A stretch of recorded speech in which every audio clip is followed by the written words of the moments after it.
黃海林，接納不完美才是最完美。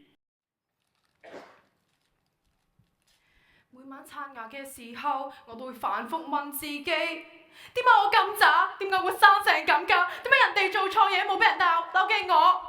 點解我會係咁？呢啲負面嘅念頭就好似一張密不透風嘅網，將我困喺無盡嘅黑暗入邊。我兜兜轉轉，揾嚟揾去，都揾唔到出口。由細個開始，我就自己箍住自己要完美，情緒要時時穩定，而成績呢就要 keep 住好。偶爾發下脾氣，唔得，好大件事㗎，唔可以原諒。人哋會唔中意我㗎？唔知大家有冇好似我咁嘅經歷呢？有人讚我，你今次講得唔錯喎，我就會即刻擺手否認，唔係啊，其實一啲都唔好。成日否定自己呢個習慣早已經深入我骨髓。直到一次培訓課，老師叫我哋當中講出自己個優點同一個缺點，當刻嘅我大腦一片空白。缺點我可以講，我成日做嘢冇記性，就似今朝啊，仲爭啲唔記得帶鎖匙出門口。讀書又唔夠努力，搞到琴日同媽咪鬧交。做嘢又冇膽，咩都唔敢去試，咩都唔敢去做。總之就多到講唔晒啦。但係優點呢？我問成個腦都揾唔到啊！突然旁邊嘅人提醒我，到我啦，我要上台啦。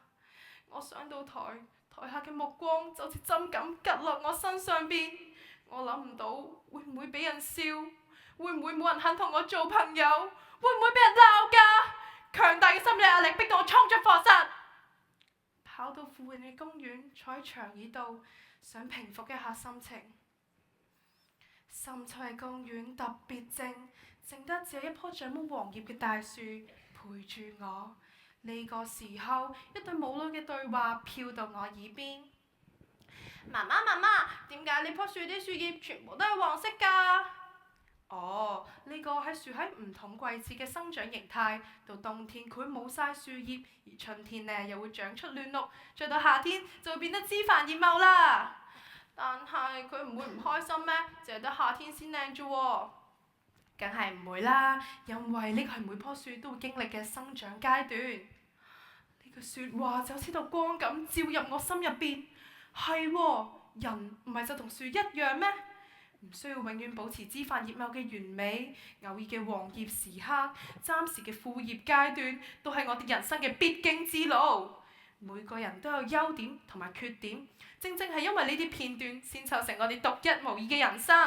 呢一刻，我終於睇開啦！無論係優點定係缺點，呢啲都係我哋生命最真實嘅禮物。成日做嘢冇記性，咪試下用邊冇記低咯。做嘢唔夠膽，咪多啲參加活動，攞多啲經驗，自然咪冇咁驚咯。點解我哋要將細細嘅錯無限放大，用完美主義呢把尺嚟苛刻自己呢？其實唔完美先係最動人嘅完美啊！於是我唔理所有顧慮，深呼吸，重新行返上台。大家好，我叫黃海林，我嘅缺點有好多，但今日我發現咗自己嘅優點，就係學識接納唔完美嘅自己。多謝大家。